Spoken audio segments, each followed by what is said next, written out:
Tonight, police say the shooter is dead and the search for a motive is now underway. The shooting happened this morning at Annunciation Catholic School as students were attending a back-to-school mass. And you can see from this map here on your screen just how close the church and the school are. Police say the shooter approached the side of the church and shot through windows toward the children sitting in that mass. NBC's Chris Pallone has the story. Another mass shooting in America, this time in Minneapolis. Just before 8:30 a.m., our city experienced an unthinkable tragedy.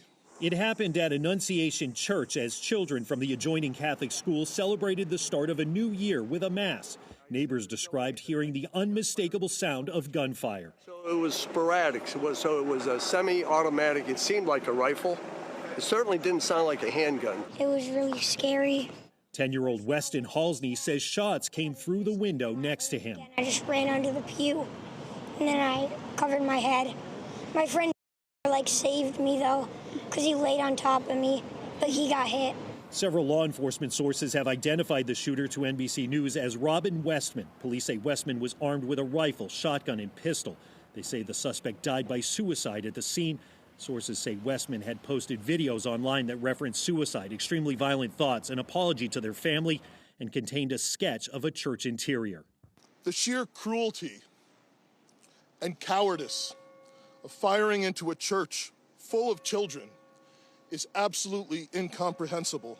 And don't just say this is about thoughts and prayers right now. These kids were literally praying. It was the first week of school. They were in a church.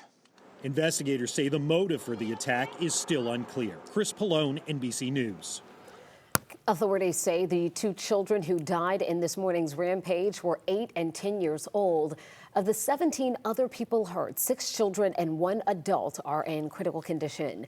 Reactions to this tragedy are coming in from leaders here in our own state. Georgia Governor Brian Kemp releasing a statement saying in part, quote, "Any attack on a place of worship and on innocent children who are there to learn, it's horrendous. And the victims, students, teachers, and their families, and all of the first responders are in our prayers."